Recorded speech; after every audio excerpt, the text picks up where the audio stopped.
याचं कॉम्प्लिकेशन्स एक आहे, समजा जर अमोनिया वाढला तर पेशंट हा हिपॅटिक एन्सेफॅलोपॅथीकडे जातो.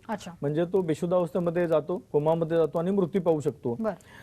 काही गोष्टी या कमी किंवा जास्त होतात, जसं सोडियम जे आहे, मीठ आपलं मीठ समजा जर कमी पडलं तर त्याच्यामुळे पण पेशंट बेशुद्धावस्थेकडे जाऊ शकतो.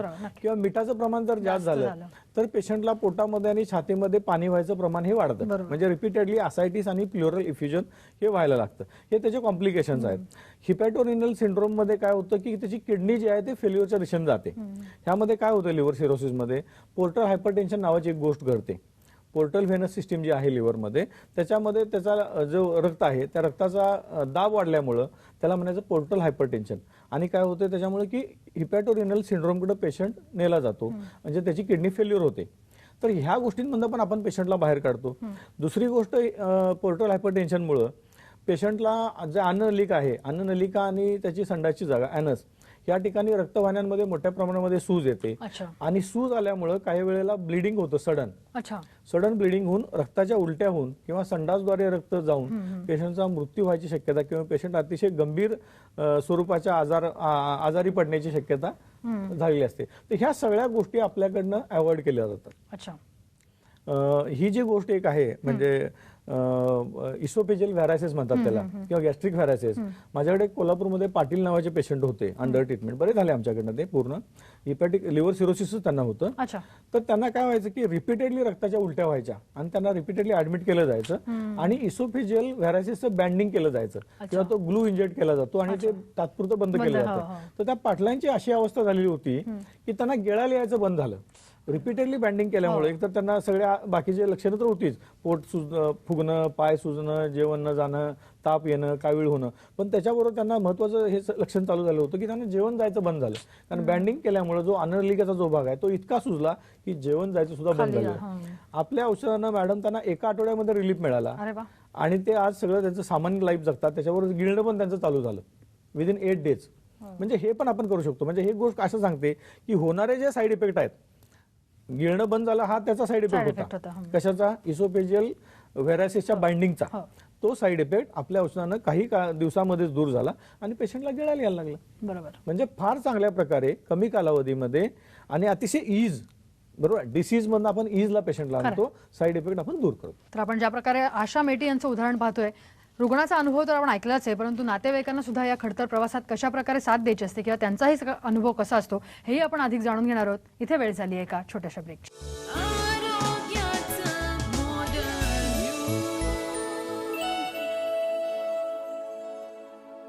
सल्ला व मार्गदर्शनासाठी खालील क्रमांकांवर मिस कॉल करा. 703-883-3881, 703-883-3882.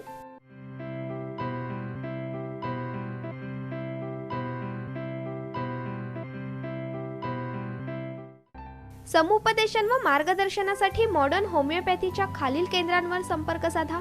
दादर, कळवा, धनकवडी, पिंपरी चिंचवड, म्हापसा, नाशिक, औरंगाबाद, कोल्हापूर, मडगाव, नागपूर, नांदेड. संपर्क क्रमांक 973-033-9009, 937-272-8009. टोल फ्री क्रमांक 180-012-180-09. Website www.modernhomeopathy.co.in. Email IDs info@modernhomeopathy.co.in, kidneycareclinic@gmail.com.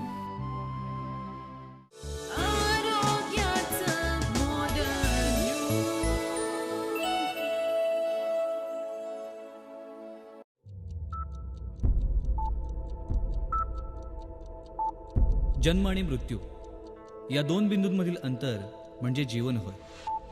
एका बिंदूकडून दुसऱ्या बिंदूकडे मार्गक्रमण करत असताना मनुष्य आपलं ध्येयनिष्ठ जीवन जगत असतो.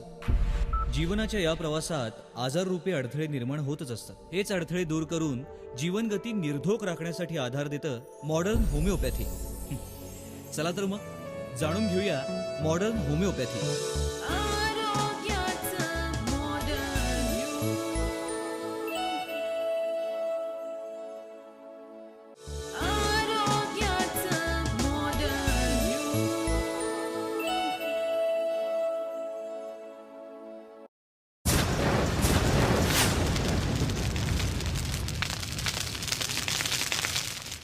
ब्रेकनंतर आरोग्याचा मॉडर्न योग या आपल्या विशेष कार्यक्रमात तुमचं सगळ्यांचं पुन्हा एकदा स्वागत.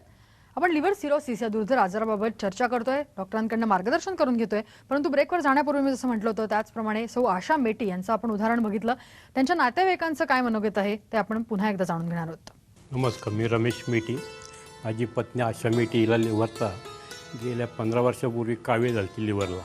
किंवा एकेकाळी आम्हाला एकदम ग्लानी घेऊन एकदम कोमात जाणं हे त्या हॉस्पिटलमध्ये करत होती. नंतर असं होता होता बघावं म्हटलं, बस घरी आली पुणे हॉस्पिटलमधून. तिथे एक ट्रीटमेंट झाली, पोटात पाणी काढणं, कोमातनं जाणं, काय काळातलं विसर पडणं, अन्ननलिकेलासुद्धा तिला सूज आली होती. त्या एंडोस्कोपी करून ते केलं सगळं, तिथं बाइंडिंग केलं होतं त्याला. नंतर तिथनं घरी आल्यानंतर तिला असं बसता येत नाही. मला त्या दुसऱ्या नामांकित डॉक्टर आमचं चालू होतं ट्रीटमेंट. ते म्हणलेला ट्रान्सप्लांटशिवाय दुसरा काहीच इलाज नाही आहे. आणि त्याचा इलाज त्यांनी झाला 30 ते 35 लाख रुपये खर्च, ते चेन्नईला. त्यात मॉडर्न डॉक्टर विजयकुमार मानेंचं मॉडर्न होमिओपॅथिकची जाहिरात वाचल्यावरती मी मुलाशी बोलणं केलं. म्हटलं आपण जाऊन बघू म्हणून एक दिवस आम्ही गेलो. 15 दिवसाचं औषध घेऊन बघा म्हटलं. तेव्हा ते घेतल्यानंतर त्याला सुधारली. ती जरा आता आहे व्यवस्थित, तिचं लिव्हर सुधारतं आहे. प्लेटलेटचा 75 ते 65च्या घरामध्ये असत नेहमी. आता तिचं 1.5 लाखावरती गेलं. हिमोग्लोबिन वाढलेलं आहे तिचं. त्याला व्यवस्थित आता सुधारते. अजून 6 महिने तुम्हाला औषध घ्यावे लागेल, तर पूर्ण बऱ्या होतील. सर, आपण आत्ता जसं बघितलं की ही आशा मेटी यांची जी केस आहे ती खूप आव्हानात्मक अशी तुमच्यासमोर होती. त्यांच्या नातेवाईकांचंही आपण मनोगत ऐकलं, त्यांनी कशाप्रकारे साथ दिली हे आपण पाहिलं. अशा प्रकारे जेव्हा एखादा आजार जीवघेणा ठरतो तेव्हा त्या रुग्णाचं तर मानसिक खच्चीकरण झालेलं असतं, परंतु त्यांच्याबरोबर जी फॅमिली असते, त्यांची मुलं, जसे आता आपण पाहिलं किंवा त्यांचे जे मिस्टर आहेत त्यांचंही आपण बघितलं, अनुभव ऐकला, तर त्यांचंही एकूणच फॅमिली पूर्ण डिस्टर्ब झालेली असते. एक मेंटली त्यांना एक कुठेतरी सेटबॅक आलेला असतो. तर अशा वेळेला जेव्हा हे रुग्ण बरे होतात तुमच्याकडे, तेव्हा ते तर नक्कीच समाधानी असतात आणि आनंदी असतात, परंतु तुमच्या भावना मग नेमक्या कशा प्रकारे असतात? माझ्या भावनांपेक्षा रुग्णाच्या भावना खूप महत्वाच्या असतात त्यावेळेला. कारण काय होतं की रुग्ण ज्या वेळेला ह्या दुर्धर प्रसंगातून बाहेर यायला लागतो, त्याला बरं वाटायला लागतं, तर नातेवाईक लोक खूप आनंदी असतात. म्हणजे जवळचे नातेवाईक आपले जे असतात, आई वडील, बहीण भाऊ, मुलं मुली, त्या खूप लोक मग समाधान त्यावेळेला भेटायला येतात आपल्याला. म्हणजे सुरुवातीला आपल्याला 2-3 लोकांचा अप्रोच झालेला असतो, पण ज्यावेळेला रुग्णाला बरं वाटायला लागतंय त्यावेळेला ते रुग्ण आपले आभार मानण्यासाठी भेटायला येतात. आणि त्यावेळेला खूप मोठं समाधान मिळते की आपण एक लाईफ वाचवू शकलो. आणि मला वाटतं की ही फार मोठी गोष्ट आहे की आपण रुग्णांचं लाईफ वाचवतो, त्यांना घरी राहून आपण त्यांना उपचार करतो. ओपीडी बेसिस आपली ट्रीटमेंट आहे. आणि त्यावेळेला त्यांच्या चेहऱ्यावरचा जो अवर्णनीय आनंद असतो रुग्णाच्या आणि नातेवाईकांचा, ही खूप मोठी आणि समाधानाची गोष्ट आहे माझ्यासाठी, असं मला वाटतं. नक्कीच. सर, आपण गेले 20 वर्ष अशा प्रकारचं हे संशोधन करताय मॉडर्न होमिओपॅथीचं. अनेक रुग्ण तुमच्या हाताखालनं गेलेले आहेत. लिव्हर सिरोसिस बद्दल आपण आता बोलतोय, बाकीचे अनेक दुर्धर आजार आहेत ज्याच्यावरती तुम्ही ट्रीटमेंट करता. तर अशा वेळेला एखादा रुग्ण बरा होऊन गेल्यानंतर तुम्हाला असा अनुभव येतो का की त्या रुग्णाशी संबंधित नातेवाईक किंवा त्यांच्याशी रिलेटेड मित्रमैत्रिणी हेही तुमच्यावर तेवढाच विश्वास ठेवून मग जेव्हा तिथे तुमच्याकडे येतात तेव्हा कुठेतरी तुमची जबाबदारी ही पण वाढलेली असते त्यांच्याकडे बघण्याची, तर त्यावेळेला तुम्ही कशा प्रकारे ट्रीट करता? रुग्ण काय करतात, आता अशी परिस्थिती आहे जे आमच्याकडे बरे झालेले रुग्ण आहेत. म्हणजे काही रुग्णांतर असं म्हणणं आहे की डॉक्टर की आम्ही ह्या गोष्टी आमच्या पद्धतीने इतका प्रचार आणि प्रसार करणार. आमचं जे सर्कल आहे, फ्रेंड सर्कल, आता व्हॉट्सअप सारखं माध्यम आलंय की व्हॉट्सअपवर आम्ही आमच्या रुग्णाचे रिपोर्ट टाकू, आम्ही आमच्या रुग्णाच्या बाईट्स टाकू आणि लोकांना कळू. आणि तसं आता व्हायला लागलंय. म्हणजे मेट्रोपॉलिटन सिटीमध्ये, मुंबईमध्ये आणि ठाण्यामध्ये मला अनेक रुग्ण माझे असे अनेक आहेत की ते आता व्हॉट्सअपवर प्रचार आणि प्रसार करायला लागलेत की बाबा या गोष्टींना अल्टरनेटिव्ह आहे. माझ्याकडे काही दिवसापूर्वी एक ओव्हरियन कॅन्सरचे पेशंट होते, ठाकूर नावाचे. तर त्यांच्या मिसेसने आपण जी ट्रीटमेंट दिली त्यामुळे घरी राहून त्यांचा आजार खूप झपाट्याने कमी आला. त्यांना 759 स्क्वेअर सेंटीमीटरची ओव्हरीला गाठ होती. आणि आपल्या ट्रीटमेंटमुळे दुसऱ्या महिन्यापासून ती गाठ कमी यायला लागली आणि साधारणपणे 6 महिन्यामध्ये त्यांचे रिपोर्ट्स नॉर्मल आले. येणाऱ्या भविष्य काळात कॅन्सरवर तर आपण एपिसोड करणारच आहोत आणि कॅन्सरवर पण सगळ्यात चांगली उपचार पद्धती आपल्याकडे आहे. तर ते त्या पेशंटचे मिस्टर, त्यांचे दीर आणि सासरे आणि सासू मला भेटायला आले एक दिवस. मला म्हटले, डॉक्टर आम्हाला असं वाटतंय म्हटले की तुम्ही आमच्या रुग्णाला वाचवलं की सगळ्या जगाला याचा फायदा व्हायला पाहिजे. आणि आम्हाला असं वाटतंय म्हटले की आम्ही दुसरं काही लाईफमध्ये उरलेल्या करू नये, तुमच्या या उपचार पद्धतीचा प्रचार आणि प्रसार करावा. असं ज्यावेळेला आपण रुग्णांच्याकडे ऐकतो ना त्यावेळेला खूप मोठं समाधान मिळते की आपण एक समाजाच्या हिताचं काम समाजाला या आजारातून बाहेर काढायचं काम हे चांगल्या प्रकारे म्हणजे ॲज अ डॉक्टर म्हणून आपली जी सामाजिक जबाबदारी आहे ती आपण चांगल्या प्रकारे पार पाडायला लागलोय. असं जरा स्वतःला जरा ग्रेटफुल फिलिंग होते त्यावेळेला की आपण बाबा काहीतरी चांगलं करायला लागलो. खरं आपण पहिल्यांदा पण बोललो जसं तुम्ही आता म्हणालात तसं की कुठेतरी एक जागरूकता जी आहे, कुठे अवेअरनेस जो आहे या सगळ्या रोगांबाबत किंवा या आजारांबाबत आणि त्याच्या ज्या ट्रीटमेंट्स बाबत ते कुठेतरी आज यायला पाहिजे. तुम्ही आता जसं उल्लेख केला व्हॉट्सअपचा किंवा आज जे वेब जग जे आहे ते कुठेतरी आज विस्तारत आहे. तर अशा वेळेला ही जागरूकता या लोकांमध्ये निर्माण व्हावी, त्यांना आजार कळावेत आणि लवकरात लवकर त्यांनी या ट्रीटमेंट्सकडे यावं या दृष्टिकोनातून तुम्ही काही प्रयत्न करताय का? आता आम्ही येणाऱ्या काळामध्ये इंटरनेटला तर आमची वेबसाईट आहेच www.modernhomeopathy.co.in म्हणून. आम्ही आता या गोष्टींचा जगभर प्रचार आणि प्रसार करायचा असं ठरवते. कारण कन्व्हेन्शनल उपचार पद्धतीपेक्षा आमची उपचार पद्धती नेहमी श्रेष्ठ आहे आणि होमिओपॅथीची उपचार पद्धती आहे. मला स्वतःला खूप अभिमान आहे की मी होमिओपॅथीचा डॉक्टर आहे आणि होमिओपॅथीच्या माध्यमातून मी रुग्णांचीही सेवा करतोय.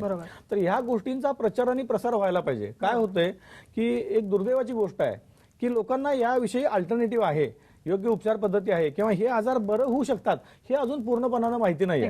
तर माझी शासनाला पण अशी रिक्वेस्ट असेल की होमिओपॅथीच्या माध्यमातून एवढं आम्ही जे मोठं काम करत आहोत रुग्णांच्या सेवेचं आणि ह्या आजारातून रुग्णांना बाहेर काढायचे आम्ही काम करतो, याचा प्रचार आणि प्रसारासाठी गव्हर्नमेंट सारख्या संस्थांनी किंवा काही समजा एनजीओ असतील यांनी आम्हाला मदत जर केली तर ह्या गोष्टी आम्ही जगभर मोठ्या प्रमाणामध्ये घेऊन जाऊ शकू. नक्कीच सर, तुम्ही ज्या प्रकारे आवाहन केलं मला वाटतं त्या प्रकारे तुम्हाला तेवढी मदत मिळावी अशी आपण अपेक्षा करूया. तर लिव्हर सिरोसिस या दुर्धर आजाराबद्दल आपण चर्चा करतोय. सर आपल्याला मार्गदर्शन करतायत. या विषयावरती ही चर्चा आहे, मार्गदर्शन असंच चालू राहणार आहे. सर तुम्ही इथे आलात आणि या विषयावर एवढं छान मार्गदर्शन केलं त्याबद्दल धन्यवाद. आता या विषयासह आपण इथेच थांबणार आहोत. नमस्कार. सल्ला व मार्गदर्शनासाठी खालील क्रमांकांवर मिस कॉल करा. 703-883-3881 703-883-3882.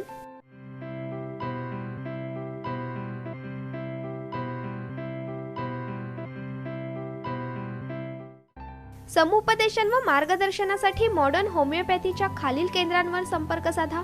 दादर, कळवा, धनकवडी, पिंपरी चिंचवड, म्हापसा, नाशिक, औरंगाबाद, कोल्हापूर, मडगाव, नागपूर, नांदेड. संपर्क क्रमांक 973-033-9009 937-272-8009. टोल फ्री क्रमांक 180-012-180-09. Website www.modernhomeopathy.co.in. Email IDs info@modernhomeopathy.co.in. kidneycareclinic@gmail.com.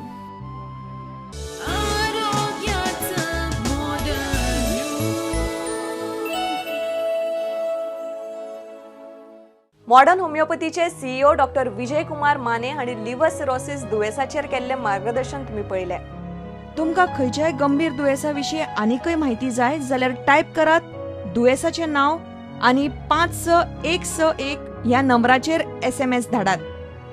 इश्टानो, भलायकीचे modern युग ह्या कार्यावळीन फुडल्या भागांत तुमकां doctor Vijay Kumar Mane liver cirrhosis दुयेसाचेर मार्गदर्शन करतले. तेन्ना खर दुयेस आनी ताचे वेले मॉडर्न होमिओपॅथीचे उपचार हाचे खातीर पळयत रावात भलायकीचे मॉडर्न युग.